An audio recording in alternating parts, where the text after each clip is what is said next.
नमस्कार दोस्तों।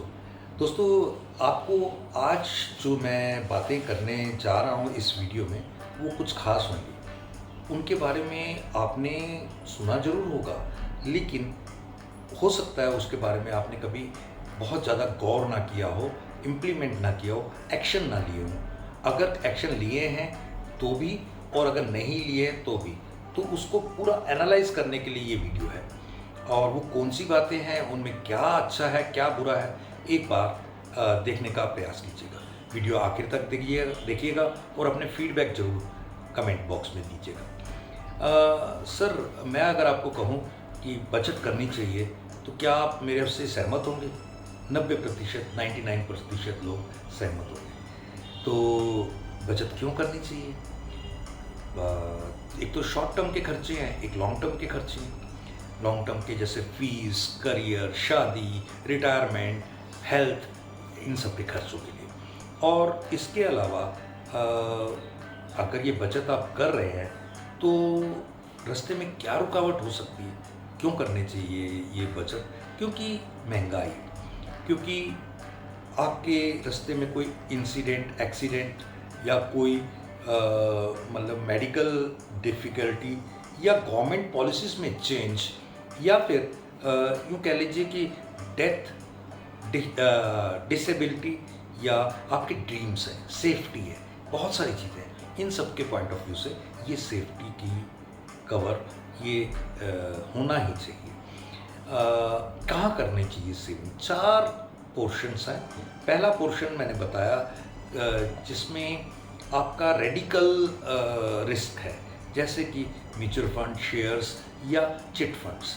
यहाँ पर सेफ्टी कुछ नहीं है, बेसिक पॉइंट भी आपका अमाउंट भी जा सकता है।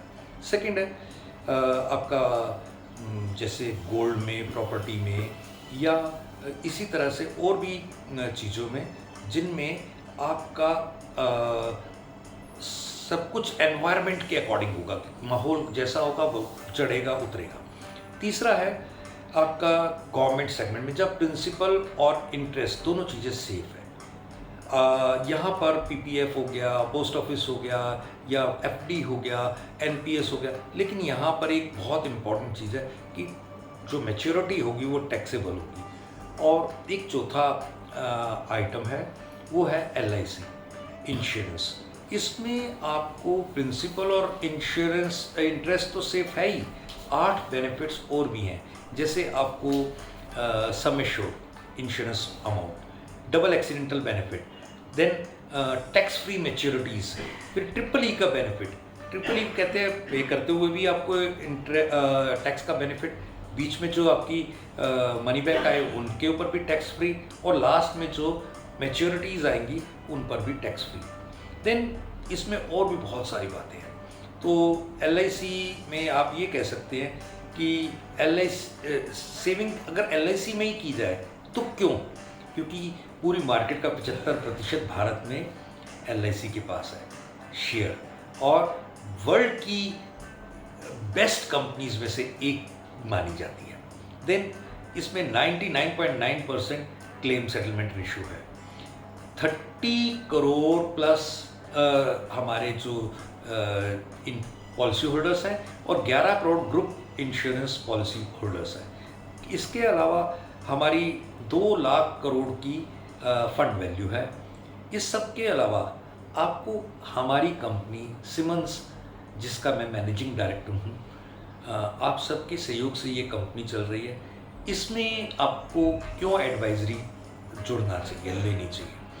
क्योंकि ऑलरेडी 14,000 से ज़्यादा सेटिस्फाइड क्लाइंट हमारे साथ जुड़े हुए हैं। सेकंड, 950 करोड़ की टर्नओवर को हमारी छोटी सी कंपनी टेक केयर करती है। तो ये कुछ बातें हैं जिनसे आपको हमारे साथ एसोसिएट होना ही चाहिए। हमारी after sale services, online offline services, ये सारी चीज़ें इस चीज़ का। अब मैं कुछ कॉन्सेप्ट्स को टेक केयर करना चाहूँगा।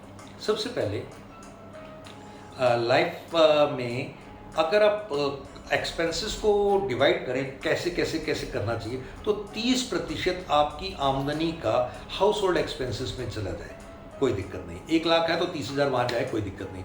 30,000 की EMIs या लोन्स या खर्चे या बाकी चीज़ें, और 10% लाइफस्टाइल में आना जाना, घूमना, देना लेना, कपड़े, सब चीज़ों में, और बाकी के 30% को कंपलसरी फ्यूचर सेविंग्स में डालना चाहिए।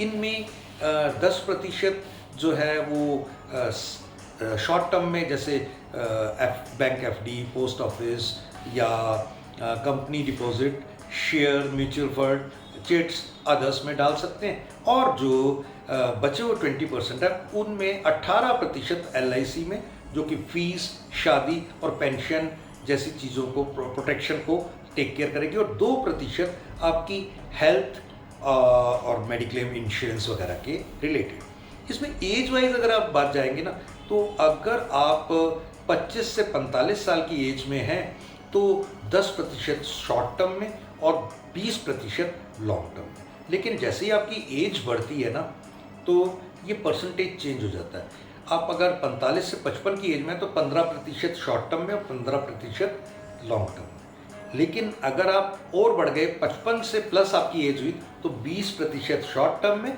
और 10% लॉन्ग टर्म में।